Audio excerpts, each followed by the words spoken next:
Eu sou jacobina, nascida em Salinas, lá no norte de Minas Gerais. Fui estrupada pelo meu pai e meu irmão. Mas antes não esqueça de se inscrever no canal e deixar seu like e um comentário contando de qual lugar desse mundão você fala. Num tempo em que mulher falava baixo e homem batia forte. Meu nome não era para ser Jacobina, não. Era para ser Maria, como minha avó queria. Mas minha mãe dizia que Maria era nome de gente fraca, de gente que só servia para carregar sofrimento. Ela escolheu Jacobina porque achava forte, forte como pedra, forte como o chão seco que rachava debaixo dos pés dela. E talvez ela tenha acertado, porque eu precisei ser pedra a vida inteira. Mas também fui água. Me moldei, escorri, engoli em seco e fui ficando. Fui vivendo. Nasci num rancho de barro batido rodeado por mandacaru e silêncio. Meu pai, Severino, era um homem de mãos grandes demais para fazer carinho. Mãos de cortar pau, de sangrar porco, de bater em mulher. Minha mãe, Alzira, era muda de dor e falava mais com o olho do que com a boca. Tinha medo dele. E eu aprendi cedo que o medo da minha mãe era um aviso para mim. Eu tinha 5 anos quando as mãos do meu pai deixaram de ser só pesadas e viraram erradas. Ele me chamava para o curral, dizia que ia me ensinar a cuidar da bezerra, mas o que ele fazia era me prender contra o corpo dele e sussurrar coisa que eu nem entendia. Eu só sentia e chorava sem barulho, porque minha mãe dizia que quem chora alto chama desgraça. Meu irmão Tonico era mais velho que eu. Tinha 12 quando começou a fazer igual ao pai. E foi aí que eu entendi que aquilo que me acontecia não era só feio. Era mal. Era podre. Mas eu não podia contar pra ninguém. Em Salinas, menina que fala demais vira mal falada. E a mal falada é sempre a culpada. Cresci com um buraco dentro do peito. Um buraco onde deviam morar a infância, a leveza, o riso, mas só morava a escuridão. Eu descobri o peso do silêncio muito antes de aprender a escrever. Porque ninguém me ensinou a falar, mas todo mundo me obrigava a calar. Aos 8 anos, eu já sabia desviar do olhar do meu pai, do passo do tônico, da sombra atrás da porta. Eu ficava mais com as galinhas do que com gente. As galinhas não perguntavam nada. E eu também não precisava esconder delas o que eu escondia até de mim. Minha mãe me olhava diferente às vezes. Com pena, com raiva, com culpa, eu nunca soube. Só sei que ela me dava um naco de pão escondido quando meu pai me deixava largada na varanda, com a roupa rasgada e os olhos secos. Uma vez, ela me segurou no colo. Só uma vez. E chorou em cima do meu cabelo. Foi nesse dia que eu entendi que ela sabia. E que não podia fazer nada. Na escola eu era a menina do canto. A que não falava. A que vivia com os olhos fundos e os joelhos roxos. A professora me chamava de apagada. Diziam que eu era esquisita. Mas ninguém perguntava por quê. Ninguém queria saber o que uma menina triste tinha para contar. Aos 11 parei de ir à escola. Meu pai disse que mulher não precisa de letra, precisa saber lavar, parir e obedecer. E eu obedeci. Porque a gente aprende que desobedecer dói. E porque eu já não tinha mais força para lutar contra nada. Tônico foi ficando mais velho, mais cruel, mais parecido com o pai. Me empurrava no curral, ria de mim, me chamava de cadela sem dono. Ele me dizia que eu era dele e que homem não divide mulher. Eu não era mulher, mas ele me tratava como se fosse, como se já tivesse idade para ser tudo o que ele queria. Meu corpo foi crescendo sem que eu tivesse tempo de entender o que era corpo. Eu só queria sumir. Aos 13, tive a primeira menstruação. Minha mãe me levou para o rio, me ensinou a lavar a calcinha e me disse com os olhos baixos: agora você é mulher de vez. Se cuida. Se cuida. Mas de quê? De quem? Foi nesse ano que Tônico me empurrou com força e me fez cair num pedaço de pedra. Rachou meu supercílio. O sangue desceu quente pelo rosto e eu gritei, pela primeira vez em anos. Minha mãe correu. Meu pai veio atrás. E quando me viu no chão, ao invés de perguntar o que houve, me bateu. Disse que eu estava me oferecendo, que era isso que dava ficar me mostrando pros homens. Naquela noite eu fugi. Não fui longe. Dormi no terreiro de uma senhora velha que morava no mato e que me deu abrigo por 2 dias. Depois me levou de volta. Disse que menina sozinha no mundo era carne para urubu. Mas alguma coisa mudou em mim depois disso. A dor virou raiva, a vergonha virou ódio. E o medo eu engoli. Aprendi a esconder ele bem fundo, junto com a vontade de morrer que eu sentia toda vez que meu pai trancava a porta. Aos 15 anos, eu já era velha por dentro. Meu corpo era de menina, mas minha alma parecia ter sido lavada com enxofre. Eu não sonhava mais. Não esperava nada de ninguém. Só contava os dias. E nem sei por quê. talvez esperando o tempo passar até eu virar pó, como minha avó dizia que todo mundo vira um dia. Tonico saiu de casa para trabalhar em uma fazenda distante. Quando ele se foi, respirei um pouco só, porque meu pai continuava ali.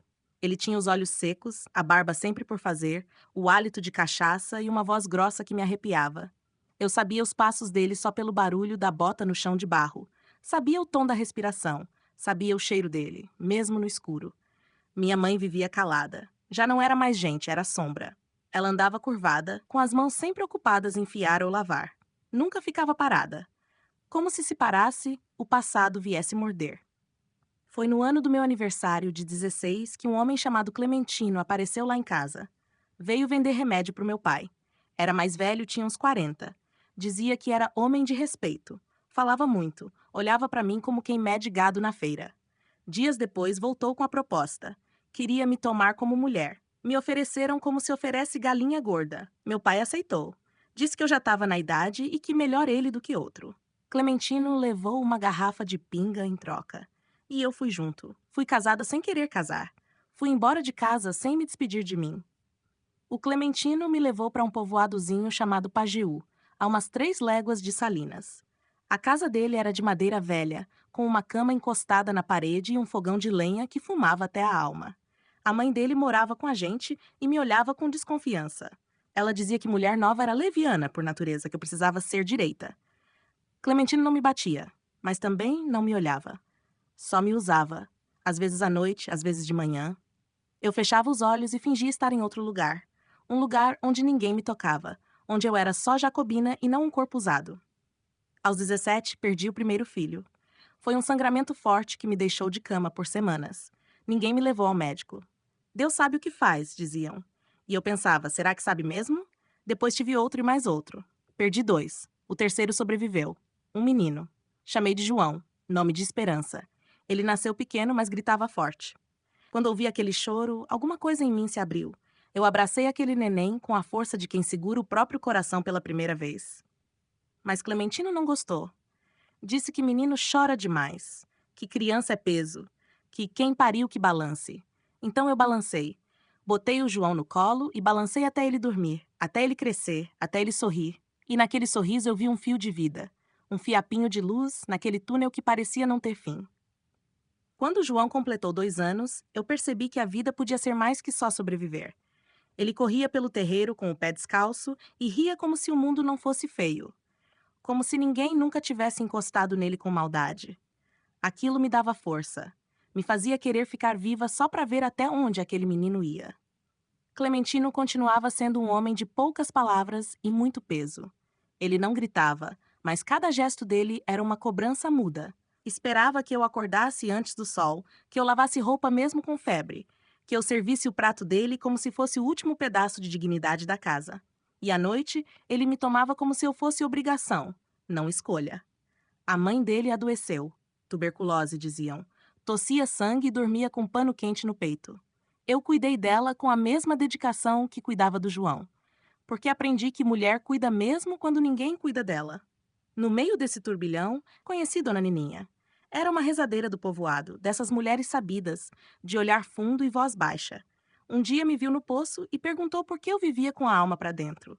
Eu nem sabia responder. Só baixei os olhos. Ela me chamou para aprender com ela. Chá, benzeção, partejar. Disse que eu tinha mão de mulher forte. Comecei a visitar a casa dela sempre que dava. Levava João no colo, sentava no batente e aprendia sobre folhas, ervas, rezas. Foi a primeira vez na vida que alguém me olhou como gente. Com ela, aprendi que podia ajudar outras mulheres. Comecei a acompanhar os partos do povoado. Via vidas nascendo com dor e esperança. E aquilo me fazia esquecer por algumas horas do que tinham feito comigo. Clementino não gostava. Dizia que lugar de mulher era em casa, que eu estava me metendo com coisa de feiticeira, mas eu já tinha dentro de mim uma centelha acesa, e aquilo não apagava fácil. Comecei a esconder moedas que ganhava dos partos. Escondia debaixo do colchão, entre panos velhos. Pela primeira vez, juntei dinheiro com nome, Fuga. Com 23 anos, eu era mãe de 2. Tive uma menina, a Rosa. Pequena, delicada, com olhar atento. E foi por ela que eu decidi que não ia repetir a história, que minha filha não ia crescer com medo de homem, que ninguém ia calar ela como calaram a mim. Na madrugada de um dia sem lua, com João no colo e Rosa enrolada num lençol, botei os poucos trocados na cintura e saí pela estrada de terra. Deixei Clementino dormindo, deixei a casa de madeira, deixei o nome de mulher obediente. Fugi. Andei léguas, pedi carona em carro de leiteiro, aceitei prato de comida em porta de igreja. Cheguei em Montes Claros com 2 crianças, uma trouxa de roupa e o coração tremendo de medo e liberdade. Ali recomecei. Montes Claros não era fácil para quem chegava de mão vazia e alma marcada. Mas eu tinha a coragem de quem já foi invisível e decidiu ser vista. Cheguei numa pensão pequena, onde o dono era um homem rude, mas que não perguntou demais. Ele aceitou o pouco dinheiro que eu tinha e me deu um canto para as crianças e eu. A primeira noite, João e Rosa dormiram abraçados no chão frio. Eu não tinha berço, não tinha cobertor decente, só tinha a promessa de que ia dar certo. Arranjei trabalho lavando roupa na casa das senhoras do bairro. Meus dedos ficaram calejados, minhas costas doíam, mas a dignidade era um peso leve. Eu me sentia viva de novo. Às vezes, a saudade de Salinas me apertava a garganta. Mas eu me lembrava do que deixei para trás. O medo, a violência, o silêncio que engolia tudo. Na escola, a professora olhava para meus filhos com um carinho diferente. Eu me matriculei numa aula de alfabetização para mulheres, onde aprendi a juntar as letras que formavam a palavra liberdade. Foi numa dessas aulas que conheci o seu José, um senhor que vendia pão na praça e sempre dava um sorriso quando me via passar. Ele dizia que eu tinha olhos de quem carrega muita história. E eu pensava, história sim, mas não queria carregar mais essa. Com o tempo, comecei a sonhar com uma vida diferente. Queria que meus filhos estudassem, tivessem voz, tivessem escolha. Queria que a Jacobina do passado fosse só uma sombra e que a mãe deles fosse exemplo. Mas a vida não poupa ninguém. Aos 30 anos, eu perdi Rosa para uma febre que não passou. Perdi a minha menina, meu pedaço de céu. Chorei como nunca antes e pela primeira vez gritei contra Deus. Por que levar quem mais precisava de mim? João sentiu minha dor e ficou calado. Mas foi ele que me deu forças para continuar. Vamos, mãe, ele dizia, eu vou ser forte por nós dois. E assim seguimos. Depois que perdi a Rosa, a vida ficou mais dura, mas também mais clara. Eu não podia me entregar, não podia deixar o João sozinho. Ele precisava de mim. E eu precisava dele. Trabalhei como nunca. Lavei roupas, cozinhei, fiz bicos em casa de família e até vendi frutas na feira. Era um sufoco que tirava o fôlego, mas a cada dia eu guardava um pouco de dinheiro, um pouco de esperança. O João cresceu sabendo que o mundo não é justo, mas que a gente pode ser forte. Ele estudava, ajudava em casa e me lembrava que eu tinha que seguir em frente, mesmo quando a dor apertava o peito. Com 40 anos, consegui abrir uma pequena venda de quitutes na esquina do bairro. Era um sonho pequeno, mas era meu. Fiz tapiocas, bolos, café coado na hora e os vizinhos foram chegando. Era pouco, mas era dignidade. Alguns anos depois, o João saiu para trabalhar na cidade grande. Foi difícil ver ele partir, mas eu sabia que ele precisava ir. Lá fora ele podia ser o homem que nunca foi nosso pai, que nunca foi Tonico, que nunca foi Clementino. Eu fiquei ali, cuidando da venda, rezando para que ele tivesse sorte, para que ele encontrasse um caminho que eu nunca tive. Aos poucos, a dor foi ficando um pouco menor, mas a cicatriz não sumiu. Aquelas feridas da infância, da juventude, estavam tatuadas na minha pele e no meu jeito de ser. Ainda assim, aos 50, eu me sentia viva. E era isso que importava. Com o passar dos anos, o corpo começou a reclamar. As mãos ficaram mais trêmulas, as costas mais curvadas. As dores que antes só sentia no peito, agora vinham para ficar em todo o corpo. Mas o espírito, esse continuava firme, mesmo quando os ossos pareciam querer desistir. Aos 60 anos, vendi a pequena venda. Já não tinha mais forças para o trabalho diário. Com o dinheiro da venda, comprei uma casinha simples, com varanda e jardim, onde plantei flores para Rosa e para as outras que vieram depois. O João já era um homem feito, com sua própria família. Às vezes, ele vinha me visitar, e eu sentava na cadeira de balanço da varanda para ouvir as histórias dele. Eu me orgulhava, mesmo que não dissesse. Orgulhava da luta dele, da coragem que tinha de ser diferente. Os anos trouxeram perdas. Perdi amigos, perdi vizinhos, perdi sonhos. Mas também trouxeram pequenos momentos de paz. Um sorriso aqui, uma palavra amiga acolá. A visita de um neto, um abraço apertado. Aos 75 anos, comecei a frequentar a igreja do bairro. Não era por religião, era por comunidade. Eu precisava me sentir parte de algo, de alguém. A fé que eu tinha foi se transformando. Não era mais medo, era acolhimento. Hoje, com 85 anos, olho para trás e vejo uma vida marcada por dor. Sim, mas também por resistência. Vejo uma mulher que sobreviveu a tudo que não deveria sobreviver. Vejo uma história que talvez ninguém queira contar, mas que precisa ser ouvida.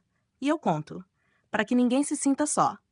Para que outras mulheres saibam que a dor pode existir, mas que há força para continuar também. Eu sou Jacobina. E essa é a minha história.